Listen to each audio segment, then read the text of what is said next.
For many of us, getting older doesn't just mean getting wiser. Let's be honest, for some of us, it doesn't even mean that. It can also mean reluctantly waving goodbye to a flashy, thrill-seeking drive in favour of something, well, a little more practical, a little more spacious, and to be frank, a little less exciting. But these days, finding a car that offers you bundles of space and practicality for all the family doesn't mean you have to sacrifice driver experience and style, which is why the small SUV and crossover market has boomed over the last 5 years. But with so many to choose from, how do you find the one that stands out from the pack? Welcome to the Arnold Clark Car Show.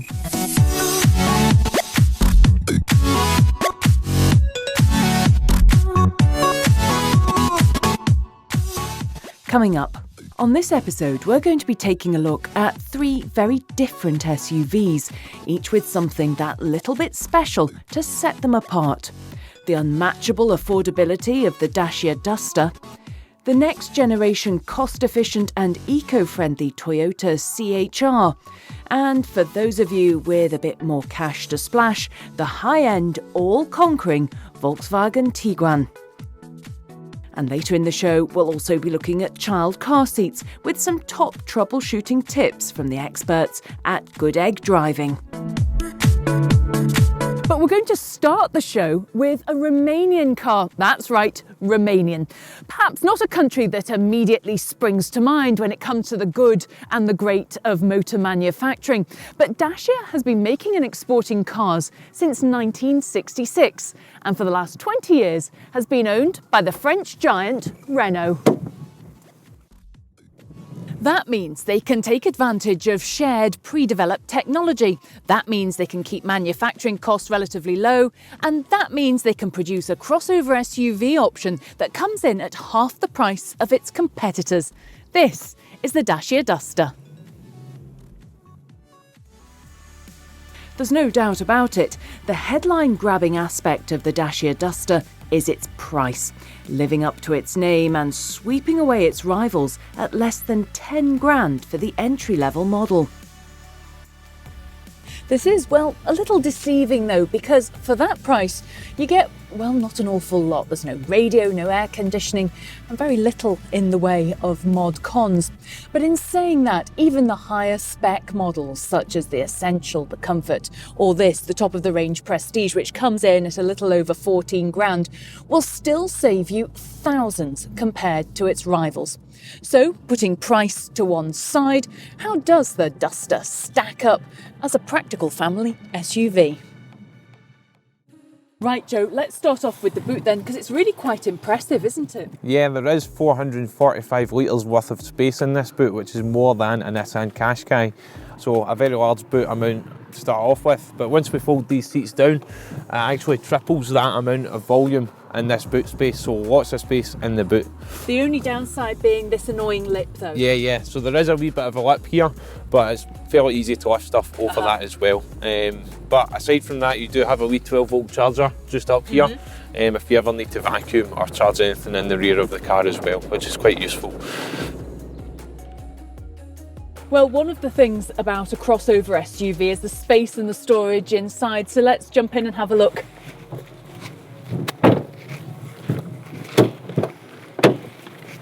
Right, Joe, so we're in the car. It feels quite spacious. What sort of storage do we have? So you do have storage compartments located throughout the centre console, as well as up on the dashboard, and of course you do have your glove box as well. It just feels a little basic, but at least you do have a feeling of space. And it's a similar story for rear passengers too. Not excessive amounts of space, but plenty of head and legroom, plus storage options for drinks, toys, books, and all the other trappings that come with a family journey. Well, talking of family, 2 ISOFIX child seat fixed points come as standard across all models. The general interior is pretty basic and plain, but perfectly adequate, and perhaps what you'd expect for such a reasonably priced car. And if you go with the Prestige model like this one, it also comes equipped with rear parking assist cameras. So Joe, we're actually out on the road now and it feels like a classic SUV driving experience. Yeah, because the Dacia Duster has that raised driving height, you do get that SUV feel because it is a big 4x4. And because this is the new model, we've got that reduced cabin noise as well, which is a really useful feature. So the Duster comes in a 1.6 litre petrol or 1.5 diesel. Not the pokiest of engines when you're putting your foot down, but good for driving about town and perfect for ferrying the family around. Ideal for those sort of driving experiences. But just because it has that smaller engine doesn't mean it lacks too much. It's still useful for off-roading. Dacia offers the all-wheel drive version, which is a 4x4.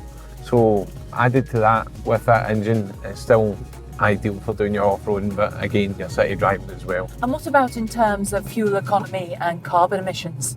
So you will be getting around 42 miles to the gallon with the Duster. And carbon emissions is 149 grams per kilometre.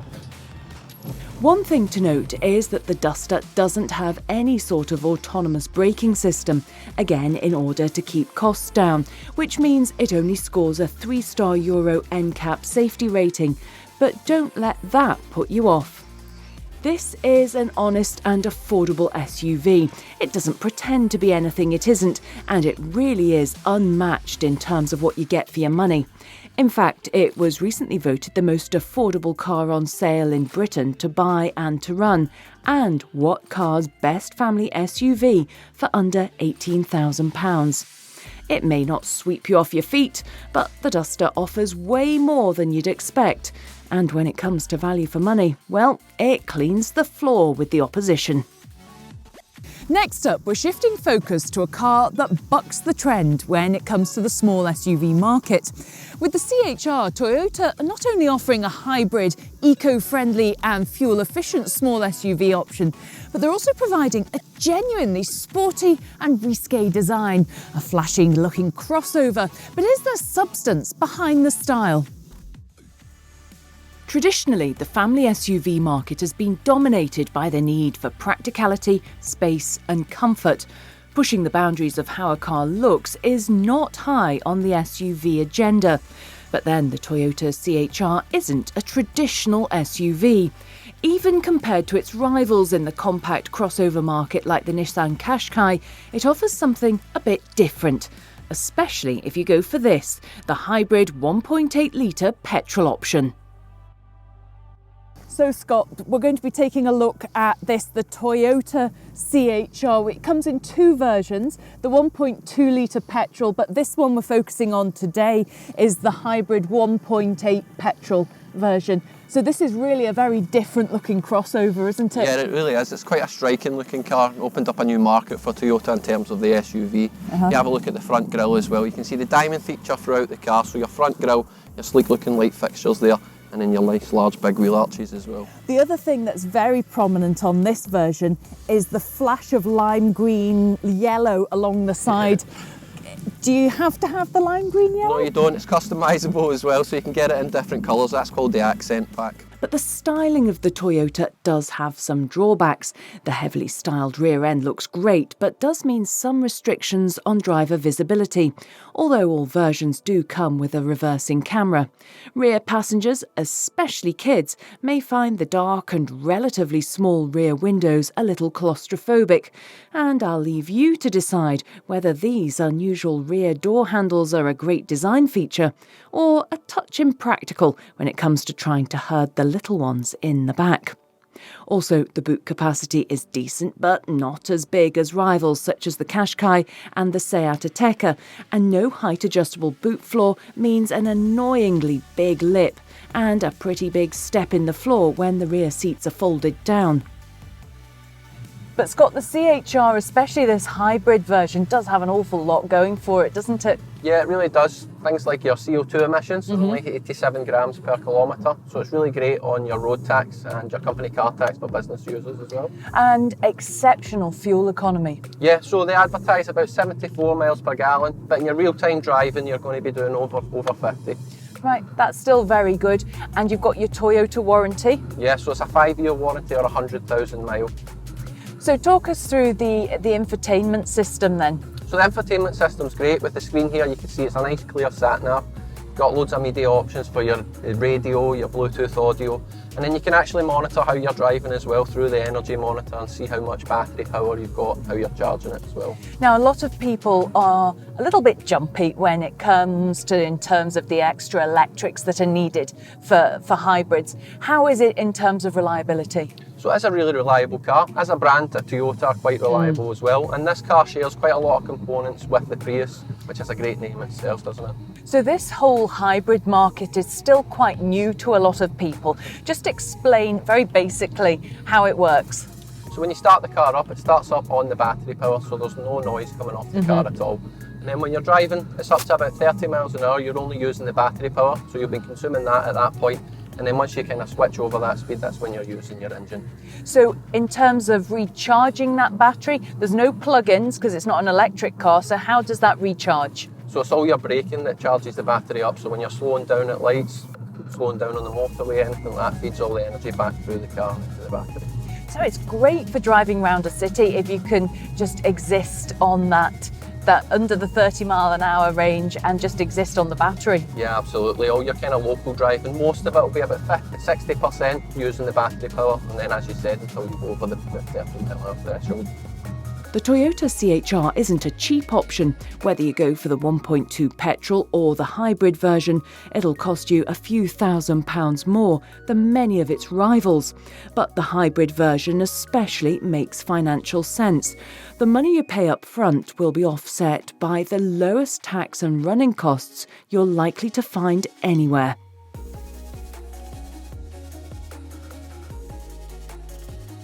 If you're looking for a large, practical SUV to service a large family, then there are bigger, more spacious options out there. But if you're after something a bit more compact, a bit more eye-catching and a lot more environmentally friendly, then the Toyota CHR might very well be just the car for you.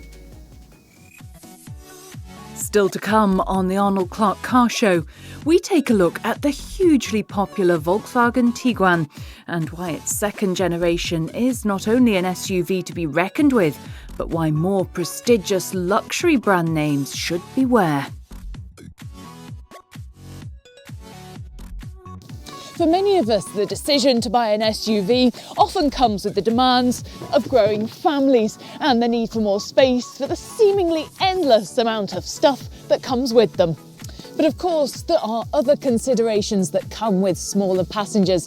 Here are the experts from Good Egg Driving to help with some top troubleshooting tips when it comes to those fiddly child seats and how to keep the kids comfortable, secure, and most of all, safe. Hi, I'm Margaret from Good Egg Safety, and I'm going to show you how much legroom a child has in a rear-facing car seat. A common concern that parents have about extended rear-facing is legroom for older children, but as you can see, most of these seats are installed with a legroom gap, so it's not a problem at all. And as children get older, obviously their legs will get longer and longer and they can just bend them more and more. Children's skeletons are much more flexible than adults, so what may look uncomfortable to us is not an issue for a child at all, and they can quite happily sit with their legs bent for long periods of time on long journeys. One of the most common errors that we see in car seats is twisted harness straps. As you can see on this side, the harness is nice and flat, which enables you to fully tighten it to keep the child safe. Harness straps are 4 centimeters wide, and that width is designed to disperse the crash forces evenly. When there is a twist in the harness, that safety width is gone, and also it's not possible to tighten the harness. It's very easy to fix. All you need to do, undo the harness buckle, fold the webbing strap into a little triangle, slide the buckle tongue along, and the twist is gone. And then we just strap you back in. And now, when you pull the strap, both straps are even and both nice and flat and safe. Another common type of twisted harness is not where the webbing is twisted in the buckle tongue itself, but where the entire strap has been folded over twice. And that's even easier to fix. All that is, undo the buckle and just turn the strap back the other way. And the way to avoid it is to just make sure that the straps are flat on the child's hips. Any twists that are down there will also be removed from the top as long as the bottom is flat. So just always make sure the hip straps are nice and flat, and then the shoulder straps will automatically be flat too. So as you can see, this little one is the perfect weight and size for a car seat like this with a 5-point harness. Lots of parents make the mistake of moving their children up into a high-back booster seat when they're still too young for a booster seat to safely protect them, and it can increase their risk of injury in a crash. So keeping them harnessed for as long as possible up to the seat's limit is much safer. Seats like this, the headrest can be extended up, so as the child grows, the seat grows with them, and they can use the seat either until their shoulders no longer fit or until they reach the weight limit, whichever comes first. Now, when you think of Volkswagen, two cars immediately spring to mind, the universally popular Golf and the Polo. But what might come as a surprise is that despite only launching in 2007, Volkswagen's compact SUV offering, the Tiguan, now outsells all other Volkswagen models. No small feat for a car only in its second generation.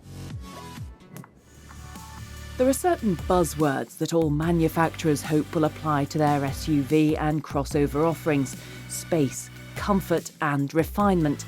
And the Volkswagen Tiguan certainly ticks all of those boxes. But this is an SUV with aspirations to be something more. At a price point ranging from £23,000 to £40,000, the Tiguan isn't just competing against the compact SUV mainstays such as the Kia Sportage or the Peugeot 3008. It's also going up against the likes of the Land Rover Discovery. So, how does it stack up?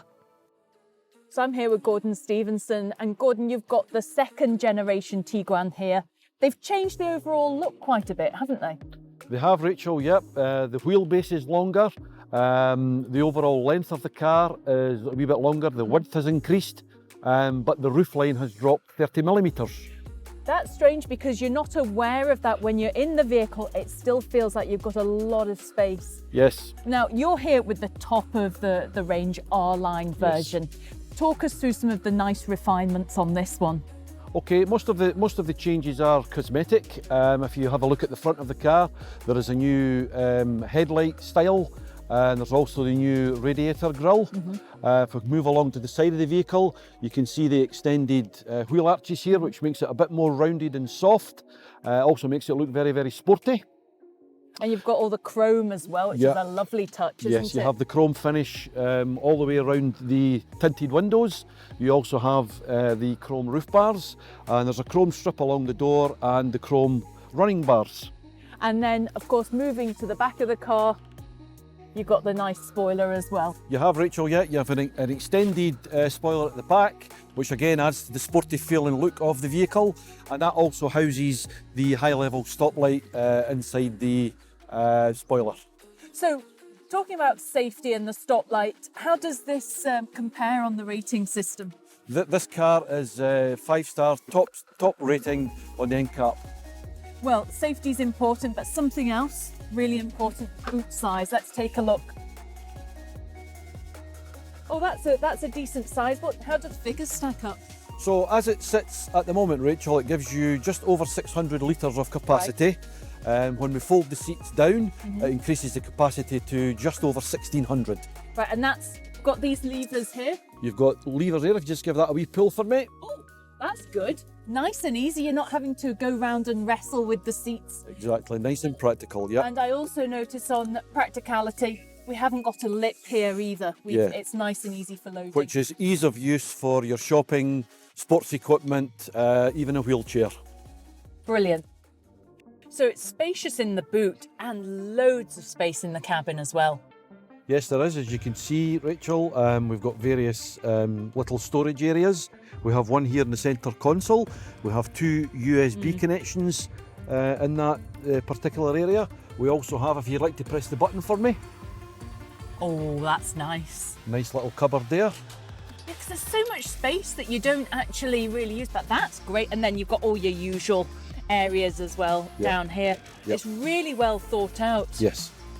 Right, so Gordon, in terms of this being an SUV and you're ferrying the family around, they really have thought about the people who are travelling in the back, haven't they? They certainly have. There's obviously additional leg room so that everyone has lots of space when they're travelling all together in the car. And there's also a couple of fold-away tables That's such common sense, and not many cars have them. Yeah, very practical indeed, especially if you've got a young family and you're travelling distances. And you've also, if you're only using 2 passengers, then you have the fold-down armrest, and that has a dual cup holder in the back.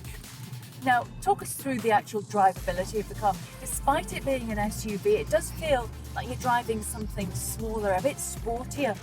Yes, well, obviously you have the elevated driving position, which gives you fantastic visibility. It does feel like you're driving a small car, although it is obviously physically a big car, but it's very user-friendly and very easy to drive. It does have that extra touch of luxury about it as well. I know you're paying for it, but it does feel like a luxurious vehicle. Absolutely. This is the R-Line, which is the top of the range specification. So there's lots of technology and lots of comfort for everyone to enjoy and give everyone a nice driving experience. With its second generation, the Tiguan has moved up market, not just competing against its traditional SUV rivals, but now taking on higher prestige badged competitors. And that's reflected in the price. It doesn't come cheap, especially when you move up the specs. But it does provide everything you look for in a family SUV, and it offers considerably more than its predecessor: more space, a classier feel, and improved efficiency. And the driving experience matches up to the looks. The Tiguan's ongoing popularity doesn't look like it's ending anytime soon. Well, that's all we've got time for on this episode. If you're in the market for a small SUV, then hopefully we've given you some food for thought. But if SUVs aren't your thing, fear not, we'll be back soon, running the rule over another set of cars right here on the Arnold Clark Car Show. Thanks for watching and happy motoring.